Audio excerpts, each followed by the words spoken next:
So I've been able to spend a week testing out the 2019 Kia Sorento SX-L all-wheel drive, and I've got 5 likes and 5 dislikes coming at you right now.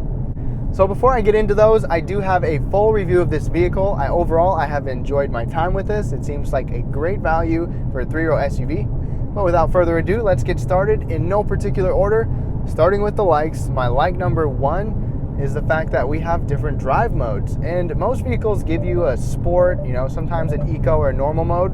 But my favorite thing about the Kia Sorento is that it's got a smart drive mode.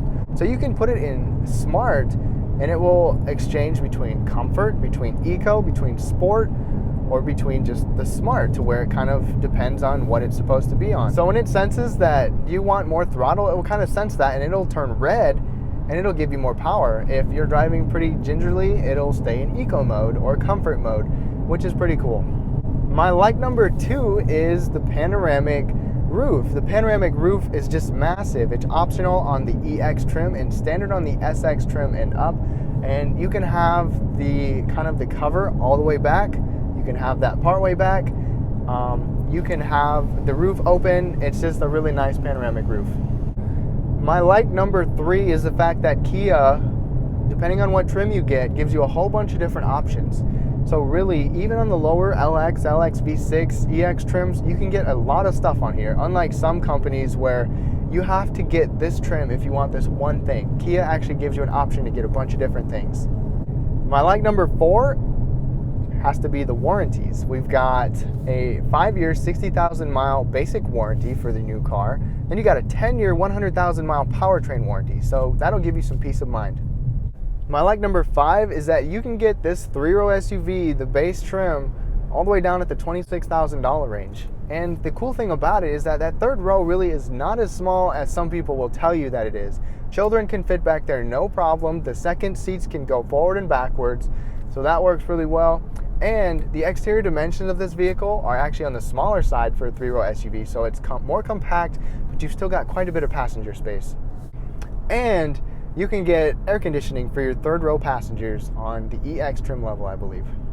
Now it's time for my dislikes in no particular order. My dislike number 1 is the AC control, the little digital display. It just looks really old.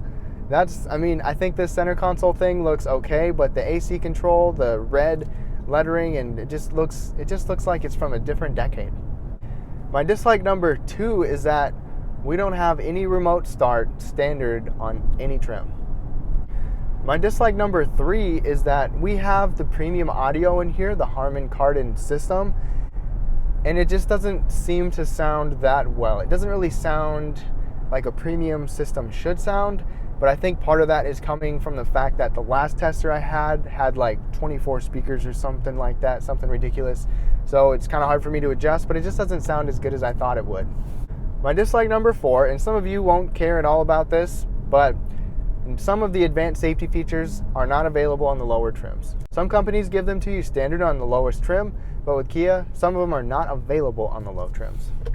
My dislike number 5 is the fact that the cargo space is definitely lacking compared to other 3-row crossovers. In fact, the 2-row crossovers like the CR-V, the Toyota RAV4, the Volkswagen Tiguan, those all have more cargo space than this does. My main complaint is the cargo space behind the 3rd row, but that is forgiven because the 3rd row passengers have a little bit of space, more than I was expecting, so not too bad. So obviously I was nitpicking on some of that stuff, and these are just some of my observations after spending 1 week with it. Overall, I think the Kia Sorento is a great value. This 2019 Sorento, I think, looks better than the previous, before the refresh Sorentos. Kia was going for a more sophisticated look, and I think they did just that. Remember, I do have a full review on this vehicle if you want to learn more. I want to thank y'all so much for watching. Leave a thumbs up if you liked it. Oh, and don't forget to subscribe. Thank y'all so much.